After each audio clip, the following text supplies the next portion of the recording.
नमस्कार, आपका स्वागत है जज हिंदी में। मैं हूं आपके साथ राशि और अब वक्त हो चला है कुछ अच्छी खबरों का।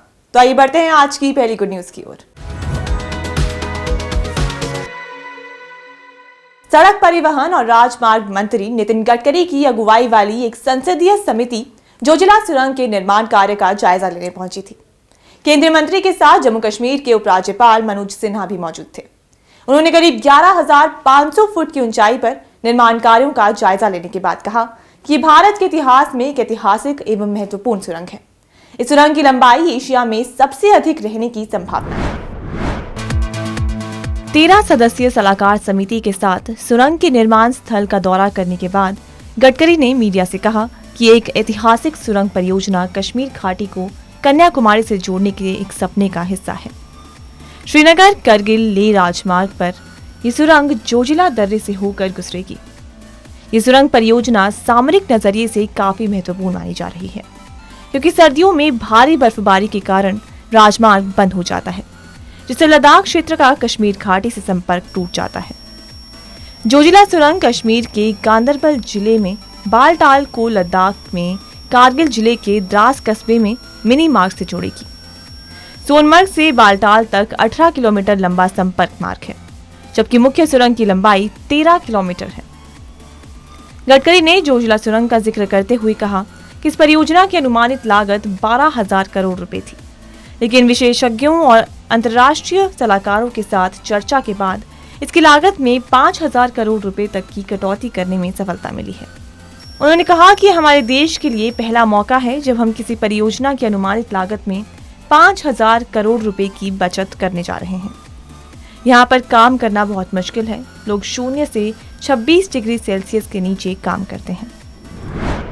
प्रमुख भारतीय अमेरिकी मैथमेटिशियन और स्टैटिस्टिशियन कल्याणपुरी राधाकृष्णन राव को स्टैटिस्टिक्स में 2023 का अंतर्राष्ट्रीय पुरस्कार दिया जाएगा। ये पुरस्कार इस क्षेत्र में नोबेल पुरस्कार के बराबर है। 75 साल पहले उनके कार्यों ने स्टैटिस्टिशियन सोच में क्रांति ला दी थी। International prize in statistics foundation ने एक बयान में कहा कि 75 साल पहले राव का काम विज्ञान पर गहरा प्रभाव डालता है। सीआर राव, जो अब 102 वर्ष के हैं, उन्हें ओटावा ओंटारियो कनाडा में द्विवार्षिक अंतर्राष्ट्रीय सांख्यिकी संस्थान विश्व सांख्यिकी कांग्रेस में इस जुलाई में 80,000 अमेरिकी डॉलर के पुरस्कार के साथ सम्मानित किया जाएगा।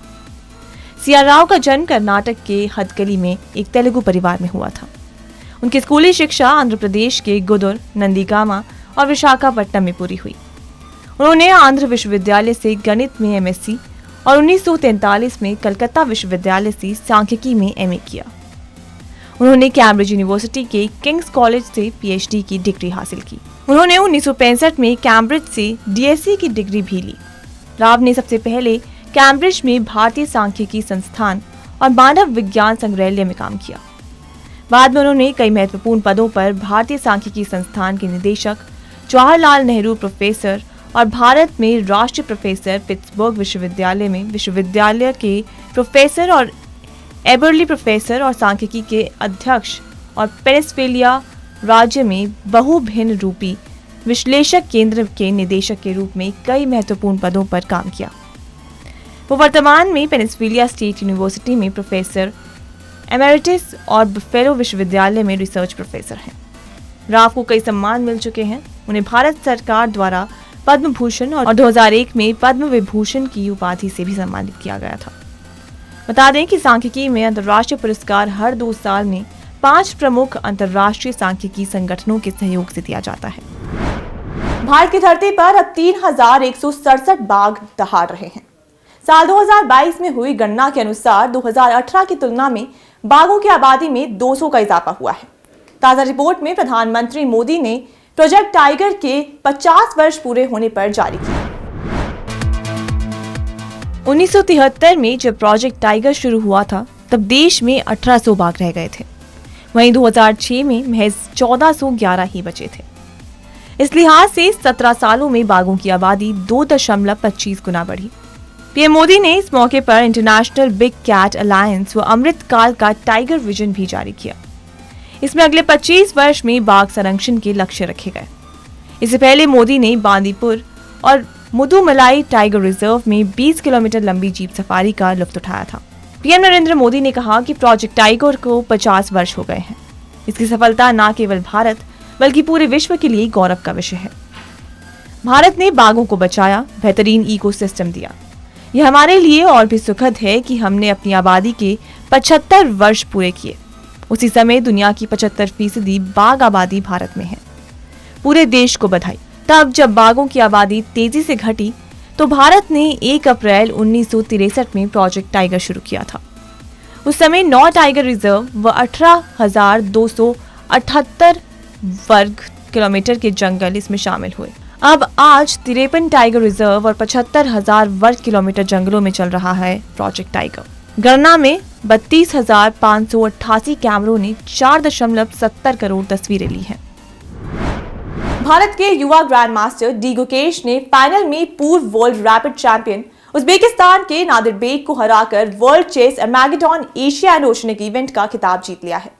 इस जीत के बाद गुकेश और नादिर बेग दोनों को सितंबर में होने वाली अर्मैगेडॉन ग्रैंड फिनाले में जगह मिली है। 16 साल के गुकेश ने रविवार देर रात खेले गए उतार चढ़ाव भरे मुकाबले में जीत दर्ज की। पहली बाजी में चूकने के बाद गुकेश को दूसरी बाजी में हार मिली। इसके बाद उन्होंने अतिरिक्त मौके का इस्तेमाल करते हुए नादिर बेग के खिलाफ मुकाबले को दोबारा शुरू किया। नए मुकाबले की पहली बाजी ड्रॉ रही, लेकिन भारतीय ग्रैंड मास्टर गुकेश अगली बाजी में नादिर बेग को हराकर चैंपियन बन गए। इस टूर्नामेंट में गुकेश और नादिर बेग के अलावा पूर्व world classical champion Vladimir Kramnik, Daniil Dubov, चीन के यांगी यू, भारत के विदित गुजराती कार्तिकेयन मुरली और ईरान के परम मार्क सोदलो जैसे खिलाड़ी हिस्सा ले रहे थे। पूर्व वर्ल्ड चैंपियन विश्वनाथन आनंद ने युवा ग्रैंड मास्टर गुकेश की उपलब्धि की सराहना की। आनंद ने ट्वीट किया, डी गुकेश को बधाई, शानदार उपलब्धि। गर्व है कि गुकेश ने हमें एक बार फिर से गौरवान्वित किया है। गुकेश ने जीत के बाद ट्वीट किया कि वर्ल्ड शतरंज अर्मैगेडॉन एशिया एंड ओशनिक इवेंट जीतने की खुशी है। लहरों के बीच अपने जुनून को हथियार बनाकर 15 साल की एक बेटी ने वो कर दिखाया है जिसकी कल्पना भी आसान नहीं है। छत्तीसगढ़ के दुर्ग जिले की रहने वाली चंद्रकला ने लगातार 8 घंटे तैरकर अपना नाम गोल्डन रिकॉर्ड बुक में दर्ज करा लिया है। चंद्रकला रविवार सुबह 5 बजे तालाब में उतरी और लगातार तैरने के बाद दोपहर 1 बजे बाहर आई। लगातार 8 घंटे तैरकर golden book of world record में अपना नाम दर्ज कराया। ये चंद्रकला का हौसला और जज्बा ही तो है कि उसने इस कारनामे को अंजाम तक पहुंचाया। ये 2 साल से जारी उसकी जीत और मेहनत और प्रैक्टिस का ही नतीजा है कि आज उसने इतना बड़ा सम्मान अपने नाम किया। चंद्रकला का हौसला ऐसा है कि सर्दी हो या फिर गर्मी या बारिश, बिना रुके लगातार प्रैक्टिस कर रही हैं। 2 साल से प्रैक्टिस में ही समय बीत रहा है। चंद्रकला 5 साल की उम्र से तैराकी कर रही हैं। उनका पूरा घर नेशनल और स्टेट लेवल खिलाड़ियों से भरा है। बड़ी बहन भूमिका नेशनल स्विमर है। छोटा भाई सिद्धार्थ स्टेट खिलाड़ी है। वर्तमान में पुरई में 103 युवा तैराक हैं जिनके पास नेशनल और स्टेट गेम्स का अनुभव है। Chandrakala junior open national state में 3 गोल्ड और 2 सिल्वर जीत चुकी हैं। चंद्रकला पुरई की वही स्विमर है जिसका एक ही बार में sports authority of India Gujarat में स्विमिंग के बेहतरीन प्रदर्शन पर चयन हुआ। सम्मान बड़ा है तो जाहिर है कि इसकी कामयाबी का जश्न भी खास होगा, जिसके लिए सूबे के गृह मंत्री भी चंद्रकला को बधाई और आशीर्वाद देने पहुंचे। चंद्रकला को इस वर्ल्ड रिकॉर्ड में शामिल करने पूरा गांव साथ था। चंद्रकला के कोच ओम कुमार ओझा ने बताया कि सभी ने अपनी अपनी जिम्मेदारी निभाई। पर्सी नाम का खरगोश इन दिनों पूरी दुनिया में चर्चा में है। ये कोई मामूली पालतू खरगोश नहीं है। उसके पास कैलिफोर्निया में युवा सिटी पुलिस डिपार्टमेंट में एक अनोखी जॉब है। वेलनेस ऑफिसर के रूप में पर्सी उन अधिकारियों और कर्मचारियों के तनाव को कम करने में बड़ी भूमिका निभाता है जो रोज मुश्किल परिस्थितियों से जूझते हैं। पर्सी उन्हें काम से कुछ देर का ब्रेक लेने और माहौल को हल्का बनाने में मदद करता है। एक खरगोश को वेलनेस ऑफिसर बनाने का आइडिया एक मजाक के रूप में आया था, लेकिन अब ये डिपार्टमेंट के लिए एक लोकप्रिय और फायदेमंद कदम बन गया है। रिपोर्ट के अनुसार लेफ्टिनेंट मिशेल ब्राजील ने कहा कि उसे पकड़ना, प्यार करना और कुछ मिनटों के लिए काम से हटना बेहद महत्वपूर्ण है। पर्सी पहली बार अधिकारी एशली कार्सन को मिला था। उन्होंने उसे पुकारा तो वो दौड़ता हुआ उनके पास आ गया और अपने पीछे के दोनों पैरों पर खड़ा हो गया। महिला पुलिस अधिकारी पर्सी को एनिमल शेल्टर लेकर गई। कासिम ने कहा कि मैंने उसे आवाज दी, वो दौड़ता हुआ मेरे पास आया और अपने पिछले पैरों पर खड़ा हो गया। मैंने उसे उठा लिया। कई हफ्ते बीत गए लेकिन पर्सी को लेकर कोई परिवार नहीं आया। आखिरकार डिपार्टमेंट के एक अधिकारी चेल्सी मैकग्रेटी ने उसे अपनाने का फैसला किया। पर्सी के पास अब एक घर और ऑफिस है और वो हर रोज काम पर भी जाता है। पर्सी को प्यार से ऑफिसर हॉब्स कहा जाता है और वो डिपार्टमेंट के वेलनेस प्रोग्राम का एक अहम हिस्सा बन गया है। एक वेलनेस ऑफिसर के रूप में पर्सी को अधिकारियों के तनाव को कम करने में मदद का काम सौंपा गया है। नियुक्ति के बाद से पर्सी अधिकारियों के लिए एक टेंशन दूर करने का उपकरण बन गया है और इस मामले में वो अपना काम बड़ी मेहनत से करता है। पर्सी की नियुक्ति अधिकारियों की भलाई के लिए डिपार्टमेंट की प्रतिबद्धता को दिखाती है, साथ ही मानसिक स्वास्थ्य पर जानवरों के सकारात्मक प्रभाव को उजागर करती है। आज हम आपको दुनिया के सबसे छोटे कुत्ते के बारे में बताने जा रहे हैं। इसका नाम Guinness book of world record में दर्ज किया गया है। ये इतना छोटा है कि आप इसे अपनी जेब या हैंडबैग में भी लेकर चल सकते हैं। Guinness book of world record के मुताबिक पर्ल नाम का ये कुत्ता चिहुआहुआ प्रजाति का है। 1 सितंबर 2020 को पैदा हुए पर्ल की ऊंचाई महज 9.14 सेंटीमीटर और लंबाई 12.7 सेंटीमीटर है। इसका मतलब है कि वो एक पॉप्सिकल से छोटी है और लगभग $1 के नोट की लंबाई के बराबर है।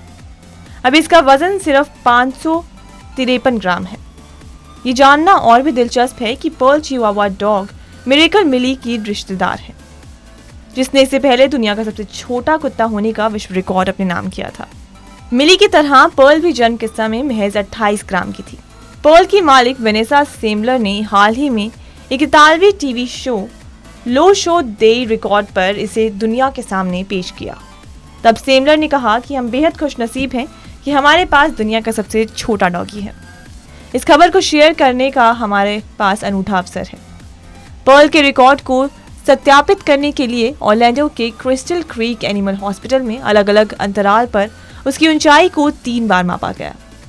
गिनेस वर्ल्ड रिकॉर्ड के अनुसार पहला माप उसके सामने के पैर के आधार से एक ऊर्ध्वाधर रेखा में कंधों के ऊपर तक लिया गया था। जो चीज पर्ल को खास बनाती है वो है उसका शांत स्वभाव, जो अन्य चिहुआहुआ से काफी अलग है। अन्य चिहुआहुआ प्रजाति के कुत्ते आमतौर पर चंचल होते हैं। गुड न्यूज में आज के लिए सिर्फ इतना ही। फिर लौटूंगी कुछ अच्छी खबरों के साथ। तब तक के लिए मुझे दीजिए इजाजत और देखते रहिए जस हिंदी।